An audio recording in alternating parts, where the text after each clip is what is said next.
Good nutrition and eating habits are always helpful to our minds and bodies, but perhaps especially so during this shelter-in-place time when most of us are spending more time at home than ever. Joining me to discuss shopping and eating strategies during COVID-19 is Sara Housman, a registered dietitian at Salinas Valley Memorial Healthcare System. This is Ask the Experts, a podcast from Salinas Valley Memorial Healthcare System. I'm Scott Webb. So, Sara, thanks so much for joining me today. You're a registered dietitian, and everybody has a lot of questions right now. We're at home, we're sheltering in place. Maybe some of us are indulging a little bit too much in comfort food. So let's go through some of this stuff today. Let's start with grocery shopping while we're sheltering in place. Why is it important to have a shopping list? It helps you frame your diet. It helps you make good choices when you get to the store. And I think there's a lot of stress going on about shopping in the grocery store right now. You know, we're seeing COVID everywhere. We're looking at everybody. Did you wash your hands?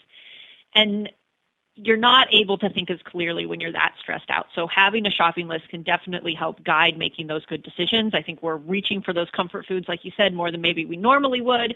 And having a shopping list will help remind us to get some of those healthy foods that we know we need at home. Yeah, you know, I know my kids are going through bananas like they're going out of style. So I'm having to buy 2 bushels of bananas now. I'm having to buy ripe bananas that they can eat immediately when I walk in the door, and also the greenest bananas I can find so that we'll have bananas for 3 or 4 days, because each of them is polishing off like 2 a day. I'm like, no.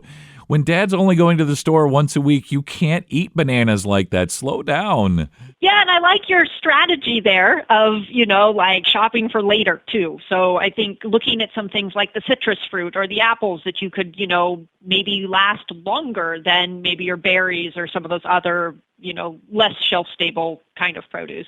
Absolutely, like a big bag of cuties, or some apples, some things, as you say, that aren't going to go bad. Like bananas go bad in like a day. One day they're green, and the next thing you know, they're brown, So while we're on the subject of healthy food versus non-healthy food, we know that, sure, a lot of people are hoarding things like toilet paper and all of that. But also what I'm noticing at the store, and maybe you've noticed as well, is people seem to be buying things that aren't perishable. So when we talk about healthy options, the store shelves might be empty. So what do we do about that? This is one of my biggest concerns working with cardiac rehab patients that are older and we don't want them in the store as much is, how do we get you to eat as healthy as we can while keeping you safe? And I think, there are a lot of challenges here. And I do think that if eating healthy is a big stressor for you right now, take some of that pressure off of yourself. Certainly, if you're a diabetic or if you have congestive heart failure, we do want you to be sticking as close as you can to that. But I think letting some of that burden go as much as you can. I think if you're able, grabbing a little extra, and certainly don't grab the whole shelf because there's lots of us out here that are trying to get food too, but stocking up on some of maybe those frozen berries or the frozen vegetables that you could keep for later. I think this is a fantastic time to support small local stores. So all of the farmers markets in Monterey County have opened back up and have been declared essential services so that you can come by from small local farmers that really need your support. And I think it's a great time to look at joining something like community-supported agriculture or a CSA box where they might drop off fresh produce that they picked that morning at your house and, just kind of guaranteeing that you've got that produce available for you. I think looking at things like shelf-stable beans or canned vegetables, and, ideally we would be saying look for the low sodium, the 5% or less, or 140 milligrams of sodium. But if you can't find that, buying those things anyways, rinse them off before you use them. It'll help reduce the sodium on them, and you will at least have some protein sources and some good healthy things at home. And then I think if you're able, buying some of those, dried beans or some of those other kinds of, shelf-stable options that you could put in your own pantry, maybe stretch out how long you have before you have to go back to the grocery store. You mentioned making a list, and I think the big struggle right now is that it's more of a wish list than a true, I'm going to bring these things home with me. And so having some flexibility and buying what you can, but keeping in mind that, there are other people shopping. So don't take up everything while you're out there. Those are all great suggestions, and you're so right. Like, this is a really interesting time, but also perhaps a great time to support local and to sort of think outside the box store, if you will, that there are other options and ways to get a hold of produce and fruit and things like that. So really great suggestions. So we know we're all at home. Many people are just binging on Netflix, possibly Tiger King or whatever they're watching. So how do we not overeat? right? Because everybody likes comfort food anytime, but especially right now, how do we, especially since none of us maybe even know what day it is and we're just so out of sorts and we just wander around our houses and we wander into the kitchen. So how do we not indulge ourselves in that comfort food? What do we do during these difficult times? So I think there's a couple things that we can do, and I think we all have different coping mechanisms. So, I think allowing yourself maybe some of those comfort foods just because we do need to feel better might be okay right now. And I'm not saying, eat the whole cake. But I think as much as you can, trying to keep to a regular routine or a structure. A lot of people have had their entire routine turned upside down. They're working from the couch. The kids are home. They're trying to teach their kids. There's all of this stress. And so as much as you can, trying to keep a regular routine of when you get up. And maybe this is a great time for you because you're not a morning person and you usually have to go to work really early, and so you can shift your hours a little. But maybe sitting down to have more meals with the family, because we know that you pay more attention to what you're eating when you're sitting down, paying attention to what you're eating. So not eating in front of the television, and making sure that you're setting timers that we're going to eat breakfast at 8 and we're going to eat lunch at noon and we're going to eat dinner at 6. And so, really trying to put the focus on what you're eating so you're not, binging all 6 episodes of The Tiger King. And I think the other piece of this is, trying to find some stress management techniques that work for you. So one of the things we talk about in nutrition is mindful eating, and that's sort of identifying the feelings that are leading you to eat. So are you truly hungry right now? And if you're not hungry, acknowledging what feelings are making you want to eat. So are you bored? Are you stressed? Are you just in the kitchen and there's nothing else going on and staring at that cookie is going to give you something to do? Whatever it is, acknowledge that feeling. And if you do end up eating, at least identify that you're not eating because you're hungry.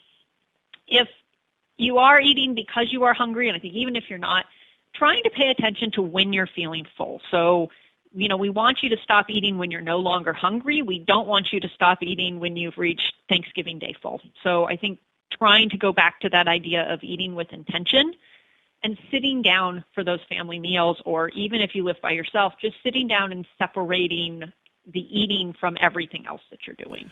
Great advice. And you're so right. Like just trying to stay normal in abnormal times, right? Like just try to keep to some kind of routine, some kind of normalcy, and just not get, let things sort of get away from you during this time. What if a person is a diabetic and or has just special needs when it comes to food? Like what do they do about this during this time?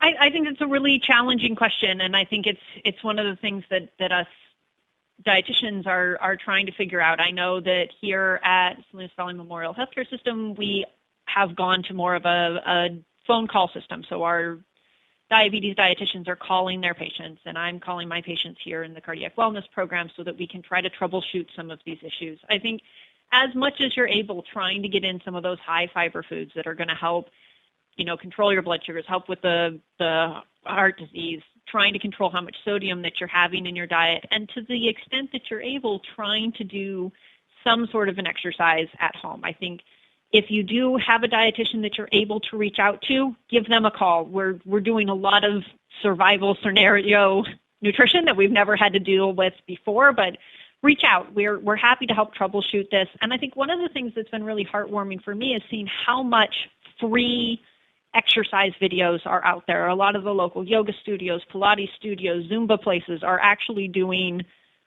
free online classes. And I think those are some great ways to both do stress release and help with your diabetes management.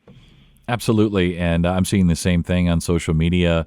Lots of free options on social media, on YouTube, for ways to just, stay physically active, because we know that being mentally and physically active, we know that eating right, eating healthy, all of these things can help our, mental state, anxiety if we're feeling it, and also our immunity, right? Yeah, for sure. And I think, too, if we're looking up ways to keep you busy and out of the kitchen and away from those comfort foods, doing some of those exercise videos is a great way to keep you busy. All right, so wrap things up here, Sara.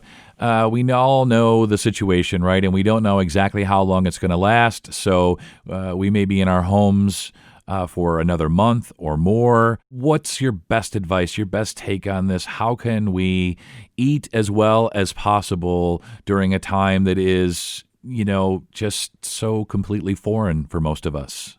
I, a long time ago, took a water aerobics class, and the teacher, I was probably one of the youngest people there, and she would shout out as she was, instructing us to do our weird activities in the water, "You're doing the best thing that you can do for your body right now." And I think that is great advice right now, is to try to think about what is the best thing that I can do for my body right now. We know that a healthy diet and good nutrition can help protect against, disease. We know that it can build your immunity. We know that exercise and activity is going to help keep us physically and mentally healthy. And I think doing the best you can for your body today and thinking of it as a day-to-day kind of thing. I think if we start thinking out 30 days or however long we're going to be in this, it's too overwhelming. So take it day by day and do the best that you can. That's really well said. That's awesome, Sarah. Way to finish things off there. Just, you don't have to worry about the rest of this period right now. Let's just focus today on today. Do something right for yourself today, mentally, physically, for your family, and we'll all get through this together, right? I think that sums it up nicely. Thanks for all the great tips and your expertise today, Sarah. For more information about Salinas Valley Memorial Healthcare System, visit svmh.com. And we hope you found this podcast to be helpful and informative. I'm Scott Webb. Stay well, and we'll talk again next time.